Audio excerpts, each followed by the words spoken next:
All right. Oh, how's it going, neighborino? How you doing? So, I enjoyed doing the last one in this kind of setting, where it's very chill, just discussion. It kind of reminded me of when we did the video essay, so you might see a lot more of these. Plus, in these times, trying to be funny for the sketches is a little bit difficult. Sorry to say, it is, but here we are. So there's a lot of things going on in the gaming industry. Last one I did like this was the toxic community, and it's still going forward with the mishandling of the sexual harassment charges, especially in Ubisoft. But not only that, but just all of the games industry. But I feel like the focal point right now is heading towards Ubisoft. In general, we had it before with Riot Games, we had it before in other different companies. Right now we're really trying to focus on that whole Ubisoft charges, especially with high up leaders. I'm not sure if I should say their names. You know who they are. It's just that I'm not sure if we should be saying their names. Does that make sense? I hope it makes sense. Maybe it does. I don't know. But especially with Yves Guillemot, who is the CEO of all of Ubisoft in France, and Montreal and all that. And he's coming to the limelight of saying, oh, we're handling it. We're gonna make changes now. But there's this article by the New York Times, which was it was okay. It was an okay article. It was more of a collection of quotes. I'm gonna have it linked down below, but more importantly, Jason Schreier has written a new article, not with Kotaku this time, but actually with Bloomberg. That's pretty wild. But yeah, he wrote a new article kind of talking with different Ubisoft employees and how this whole culture is thriving in Ubisoft, and it's becoming problematic, and it's becoming this sort of stance of you don't do it this way, then you'll be fired. Now, I'll get to that in a little bit, but I'll have both those articles linked down below. I definitely think it's well worth your read. I really want to get into this unscripted kind of discussion of why this always will be if we don't make changes. So first and foremost, I think all of these charges are true, and I think they should be under investigation. I think there should be trials for these. I do believe that these should be taken very seriously, but it's just very odd that it's all coming from Ubisoft, mostly from one company. But it really puts a light on how companies actually work and why these cultures kind of thrive in these companies without doing anything. One really good point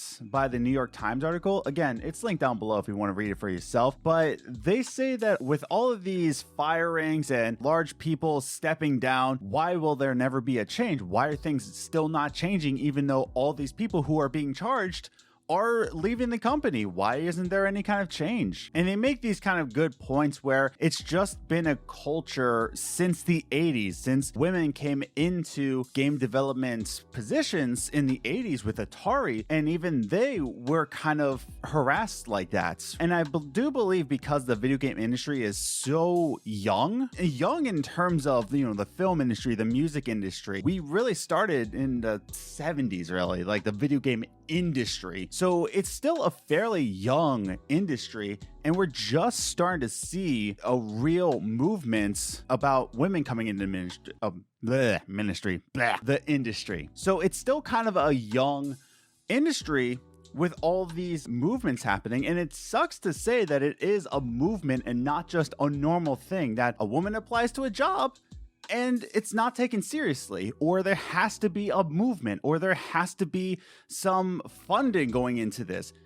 Why is that? I don't understand, but it is what it is because we're such a young industry and we have to have these movements. It's very odd to have that, but here we are. So before I go even more forward, before I go forward with this discussion, I do want to point out that I am in no way in the games industry. All that I'm going to say is merely my opinion and what I've seen in other industries. It's not really my serious take on what the games industry looks like. I'm in no part in the games industry, so take everything I say with kind of a grain of salt and just opinionated. So moving forward with that. So when I say that I know things from other industries, just keep in mind that the video game industry is still young and hasn't been, plastered, I guess, or hasn't been really cemented. There's still so many things that need to be legitimized. And I'm not trying to say that the movie and music industry have it right, because there's definitely examples of harassment in those, but I'm not just trying to say that those industries are perfect, but they are much older than the video game industry. Now, going forward, when I say that there's inner circles, when the question comes up, like the New York Times say, and what Jason Schreier points out is that there are inner circles within the video game industry in the higher management, and the question comes up, if all these people are stepping down, why is there still no change? Even after all these years, even after the 2014 Gamergate, why have things not changed? It's really because of inner circles in the management. That's where it really comes down to, especially in places like Ubisoft or EA or, Activision Blizzard. It's all has to do with those inner circles. Now, I've been a youth pastor in a few different churches, and I've worked in other industries, retail, but really there's inner circles everywhere, and I'm just speaking on my work experience. But if you don't agree with that inner circle, with the inner management, right, of the upper management, I should say, then you're not going to get promoted. You're just not. That's really it. In fact, you might be fired because you're trying to go against the grain of the culture of the inner circle. Now, take your job in of example. Take what you do, and if you present any kind of ideas to a really toxic management circle, what happens? You're either ignored or you got a target on your back. Essentially, really, that's how it works. And why this happens is because they have been, over the years, just bringing up people who are agreeing with them. So why are these inner circles not dissolving? Is because the only way to get in that inner circle is to be like the inner circle. So now that we have that picture in our heads, in Ubisoft's inner circle, which, by the way, Jason Schreier's article, link down below, definitely well worth your read. But with that inner circle, let's say one person, two people leave. Let's say it started out with 8, right? And they need to fill those spots. Who are they going to bring into those inner circles? Let's talk about Ubisoft here. Who are you going to bring into these inner circles of toxic sexual harassment people? Who are you going to bring in? Someone who is trying to call you out and make you change your ways, really trying to shake the boat, as they want to say, or someone that they've, I'm going to say it, someone that they've groomed to be like them and won't question their actions ever. Who are they going to bring into the inner circle? That's right, everybody. The person's going to shake the boat. As if. But they're really going to bring in the person that they've been training, grooming to be like them, to have their mentality, to say that the only way you're going to make enough money to, make like the big houses and blah, blah, blah, and get in our inner circle is to like put everything under the rug. That's how it has to be. So if somebody steps down, who are they going to bring in to, fill in that gap? Someone who is exactly like them. And this has been going on since the 80s, right? So keep that in mind, that this culture has been around since the 80s. It's because they keep recycling the same mindset, and that's how it's always been. It's always how it's going to be, unfortunately. So when the question comes up, like the New York Times question says, with all these people stepping down, why haven't things changed? Well, it's really because the video game industry really needs to reset inner circles. And how can we do that? Honestly, how can we do that? There's a simple solution, and it's not the perfect solution, but I really want you to invest in indies.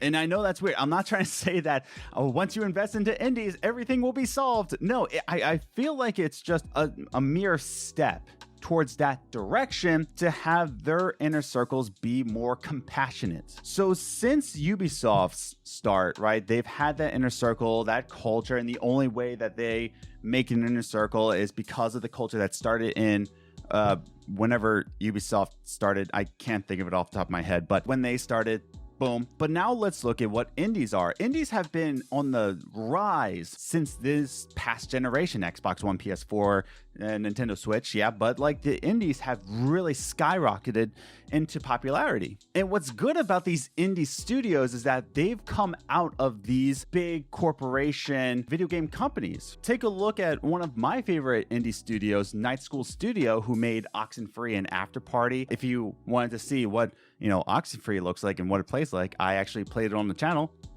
Link right up there if you want to check it out. I hope I pointed in the right direction. Pretty sure it's right there.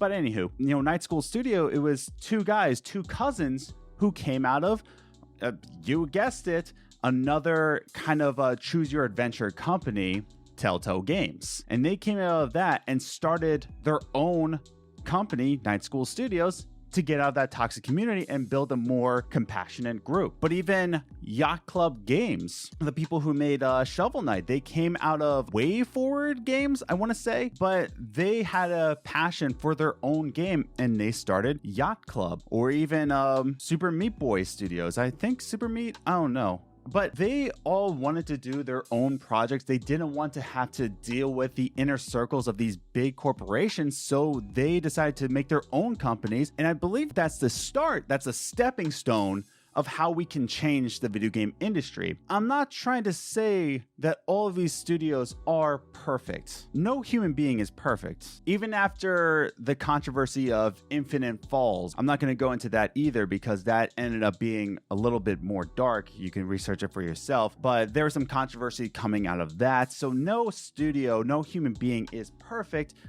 but they started their companies because they're tired of AAA studios. So when we talk about how can we fix the video game industry, how can we provide more compassionate inner circles, really invest your time into indie studios so that they can thrive, so that they can build more of a platform, so that they can hire more people who are trying to exit the video game industry, because really it's the upper management that we have to deal with. So I might have been talking in circles, so I just want to summarize my words a little bit. When we talk about will the video game industry ever change with all these big name management people stepping down? Why haven't things changed? It's because these inner circles within the upper management like Ubisoft, EA, Activision Blizzard. I know I named the same three, but with these inner circles, they're just going to fill their gaps with the same people that they've groomed, that they've said that if you want to come in and make more money,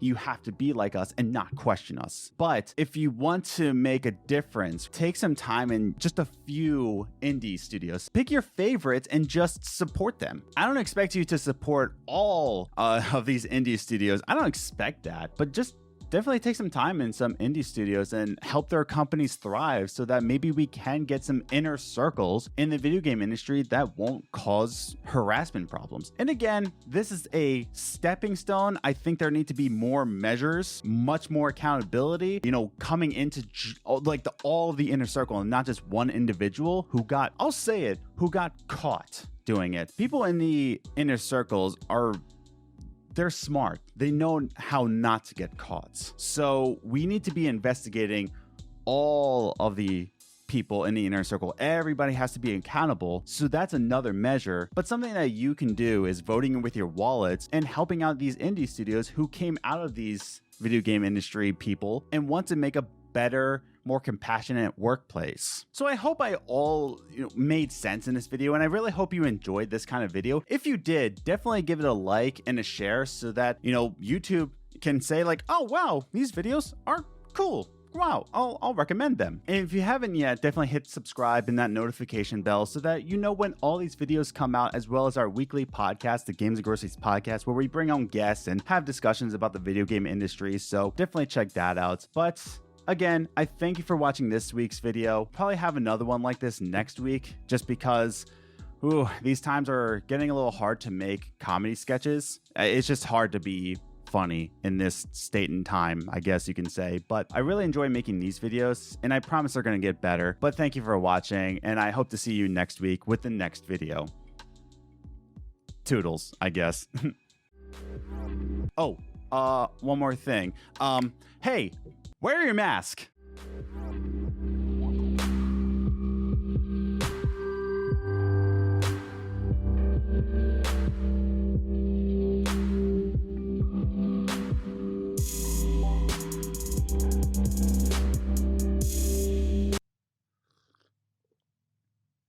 Spicy.